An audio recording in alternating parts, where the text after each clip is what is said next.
Okay, so welcome back again natin ulit tayo sa Euro browser, and may tatesting na tayong feature na kung paano natin i-save yung mga images or mga profiles na hindi kayang i-save ni Facebook at ni Facebook, like yung hindi kayang ma-save gamit yung doon sa ating yung 3 dots. So yan, mga tayo dyan is yan. So nandito tayo sa ating main profile, pero meron yan 3 dots kasi gamit natin yung main profile. So mamaya is search tayo sa account, sa kabilang account. Ay, yan, makikita nyo dyan sa open natin yung sa Facebook, right? Makikita nyo is yun din naman pwede siyang i-save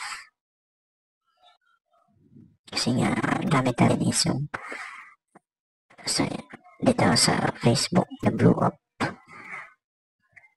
is hindi siya masasave pag ginamit pag inapin yung account. So yan, makita nyo pagka-search ko.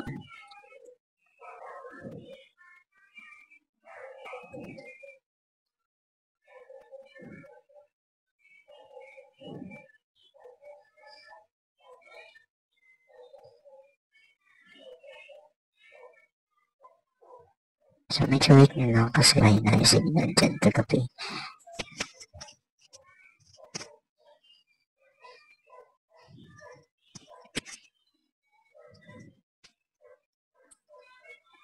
Sa Spency, wala yung 3 dots sa profile. Kasi nga yan ay naka-private. Kung gusto nyo download yan, this punta kayo sa free browse.